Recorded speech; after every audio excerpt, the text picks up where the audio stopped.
Turning to the Belmont, Epicharis wasn't that fast at 2 and still isn't, though he's developed quite a bit. He may be ready for a new top, but it's unlikely he'll jump enough to be relevant. Gormley shows a history of being set back by top efforts, but he's been coming around recently and now has 5 weeks rest. He may be ready to get back to his top, and if so, he has a good shot to get into the exotics. Hollywood Handsome finally broke through his 2-year-old top last time, but he's way too slow and more likely to go back than forward. Irish Warcry established a solid level last year. He jumped forward when stretched out in Florida, bounced badly, then jumped to a huge figure in the Wood. He bounced again, though not as badly, in the Derby, and it looked worse than it was due to a wide trip. Now Irish Warcry comes into this with 5 weeks rest and 9 since his big effort. Will he get back to his top? If he does, he will almost certainly win, meaning if he's 1 and 3 to do so, he's maybe 30% to win the race. And the chances are better than that when you consider he might be able to win without running his top. It wouldn't shock us if Irish Warcry doesn't fire, but he's clearly the most likely winner. J-Boy's Echo developed a lot to get to a good one over the winter, went back some in the Bluegrass, then didn't run a step in the Derby.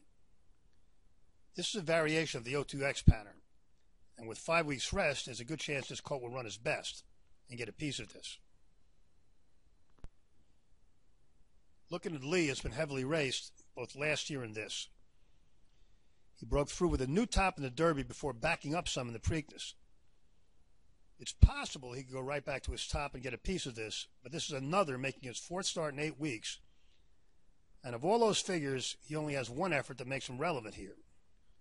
Looking at Lee is more likely to go back than forward, so of the ones who will be single-digit odds, we like him least. Meantime established a decent level right away, but hasn't developed from it.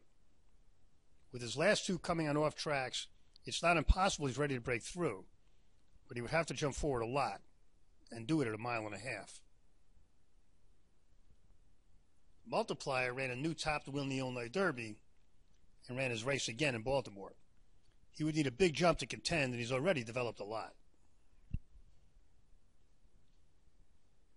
Patch jumped forward in his 2nd start and has reacted badly to that effort since. This is a slow horse with a weak pattern.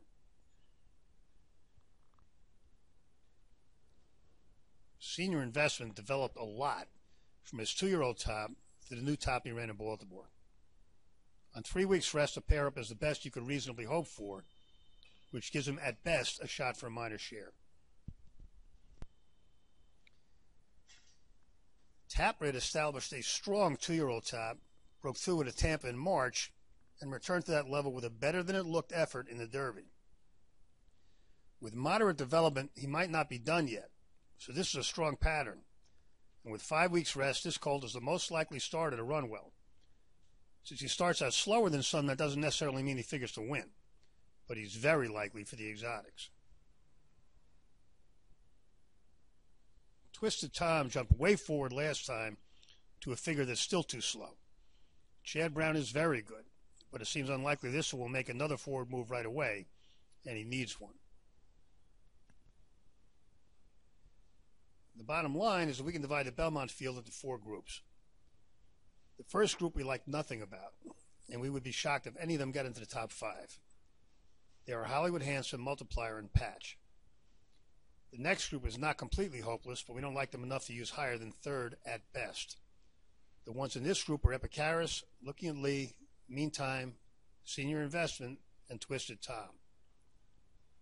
The next group is made up of contenders we have to use, but mostly underneath. Gormley and J-Boy's Echo fall into this category. The 2 must-uses are Irish Warcry, the most likely winner, and Taprit, the most likely to run well.